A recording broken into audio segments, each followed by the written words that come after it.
오로지 남들처럼 살고 싶었을 뿐이에요. 처음에는 주식으로 1억을 허무하게 날렸고요. 다음에는 믿었던 친정 오빠에게 가차없이 5천만 원 사기를 당했어요. 이 비참한 실패와 가장 가까운 혈육의 배신이 동시에 나를 벼랑 끝으로 몰았어요.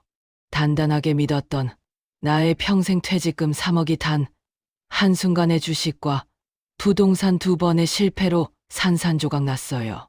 잔인하게도 모든 것을 잃었어요. 나는 격렬하게 폭발하는 남편의 주먹에 뺨을 맞았고요. 숨막히게 조여오는 시어머니의 억압적인 간병 요구와 친정엄마의 절망적인 눈물 사이에서 정말로 질식할 것 같았어요. 바로 그때 결정적으로 남편마저 매정하게 집을 나갔던 그날의 지옥 같은 이야기가 결국은 나의 인생을 완전히 뒤바꿔 놓았답니다. 정말로 오랜 세월을 성실하게 직장에서 버텨냈고요. 드디어 손에 쥔 나의 퇴직금 3억 원은 남은 생애를 가장 든든하게 지켜줄 최후의 보루와 같았습니다. 이제야말로 비로소 땀 흘린 보상을 받고 평화로운 노년을 시작할 수 있을 것이라고 굳게 믿었었어요. 하지만 그 기쁨은 너무나도 갑작스러운 시어머니의 요구 앞에서 마치 덧없는 신기루처럼 힘없이 사라지고 말았습니다. 시어머니께서는 본인의 과도한 욕심으로 몸에 좋다는 온갖 민간요법과 검증되지 않은 건강식품을 과도하게 맹신하시다가 결국 간 기능이 급격히 악화되어 맥없이 병상에 누우셨어요. 그분은 본인의 잘못된 판단으로 얻은 병의 병원비를 당연하다는 듯이 나의 퇴직금으로 해결하길 바라셨고요. 더 나아가서는 이제 전업주부가 되었으니 간병인을 쓸 돈을 아끼고 내가 직접 나를 간병하라는 부당하고도 노골적인 명령을 아주 단호하게 내리셨어요. 나는 이 퇴직금만 있으면 이 모든 간병과 병원비 문제를 단번에 해결하고 우리 가족의 노후를 더욱 풍요롭게 만들 수 있을 것이라는 위험천만한 착각에 깊숙이 사로잡혔고요. 결국 불나방처럼 불안하게 주식시장을 기웃거리기 시작했어요. 정작 남편 영웅은 이 모든 상황, 즉 시어머니의 무리한 간병 요구와 나의 퇴직금 사용 문제에 대해 극심하게 스트레스를 호소하며 나의 투자를 아주 완강하게 반대했어요. 하지만 나는 그의 진심 어린 경고를 귓등으로도 듣지 않았지요. 시어머니의 지긋지긋한 압박과 남편의 비협조적인 태도에 지칠 대로 지쳐버린 나는 오직 단 한 번의 기회로 이 끔찍한 현실을 탈출하고 싶다는 광기에 철저히 사로잡혔어요. 나는 전문가의 체계적인 분석이 아닌 단지 이거 대박난데 라는 전혀 확인되지 않은 카더라 정보와 유튜브의 현란한 광고에 완전히 현혹되었고요. 전 재산이나 다름없던 퇴직금 3억을 비밀리에 테마주에 전부 몰빵하는 생애 최대의 무모한 실수를 저지르고 말았습니다. 그리고 예상과는 달리 시장은 곧바로 매섭게 폭락장으로 접어들었고 눈 깜짝할 새 1억 원이 허무하게 증발하자 나는 간병의 부담과 돈의 압박이라는 도저히 견딜 수 없는 이중고에 시달리며 깊은 불안과 불면증에 밤잠을 설쳤어요. 결국 이 처참한 사실을 알게 된 남편 영웅은 그 자리에서 격렬하게 격분하여 나를 향해 태어나 처음으로 무섭게 손찌검을 했고요.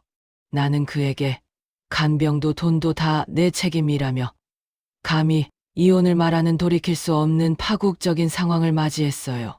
결국은 주식 손실로 시댁 병원비는 커녕 시어머니를 위한 간병인조차 구할 수 없게 되자 시어머니는 나의 집으로 다짜고짜 들이닥쳐 내가 주부로서의 자격도 며느리로서의 도리도 없다며 나를 세상의 모든 죄인처럼 공개적으로 모욕했어요. 바로 그때 친정어머니가 마치 구원자처럼 예고 없이 나타나 시어머니 앞에 아주 당당히 맞서며 퇴직금은 딸의 노후 자산이지 당신들을 위한 간병비가 아니다라고 단호하게 대립하셨어요. 당신이 검증 안 된 건강식품에 속아 몸을 망친 것을 왜 전업주부인 내 딸에게 책임지라 하냐. 나는 양쪽 어머니의 숨 막히도록 격렬한 싸움 속에서 내 노후와 간병이라는 가장 현실적이고 피할 수 없는 문제를 외면한 채 마냥 절망하며 죄인처럼 맥없이 서 있을 수밖에 없었습니다. 더욱이 절망의 나락에 빠져 깊숙이 허우적대던 나에게 친정 오빠가 교묘하게 구세주처럼 나타나 주식은 위험했지만 부동산으로는 확실히 만회할 절호의 기회가 있다며 나를 다시 한번 달콤하게 유혹했어요. 나는 그의 말을 마지막 지푸라기라도 잡는 심정으로 믿을 수밖에 없었고요. 주식으로 잃은 돈을 무조건 만회해야 한다는 극심한 강박에 시달렸습니다.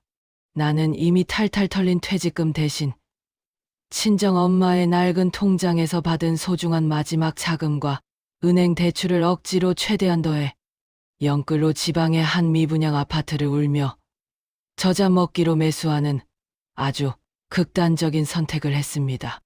그러나 더욱 비극적이었던 것은 아파트를 매수하는 과정에서 오빠 찬원에게 투자 자문 및 수수료 명목으로 5천만 원을 빌려주었지만 오빠는 그 돈을 받자마자 연락처를 재빨리 바꾸고 냉정하게 잠적해버렸다는 사실이었어요.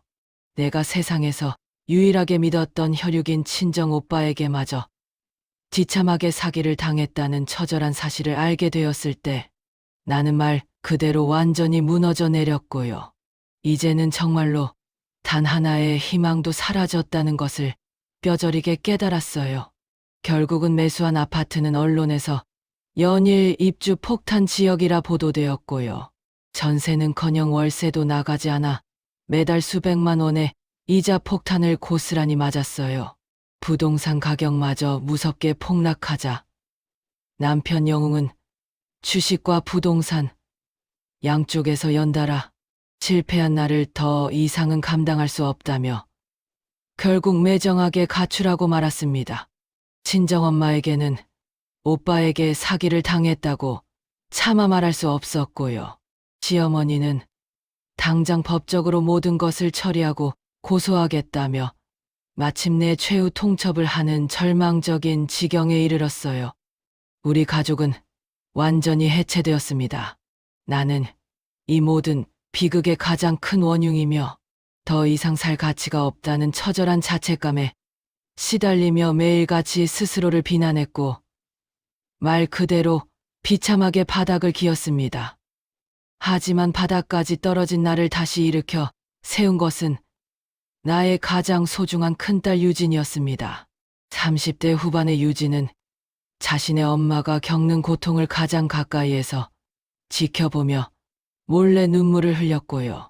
절망에 빠진 나에게 아주 차분하게 부동산 강의부터 다시 듣자며 나를 힘껏 이끌었어요. 나는 큰딸의 헌신적인 도움 덕분에 부동산 정책, 임장, 금융의 기본, 주식 분산 투자 등 재테크의 모든 것을 아주 체계적으로 다시 공부하기 시작했습니다.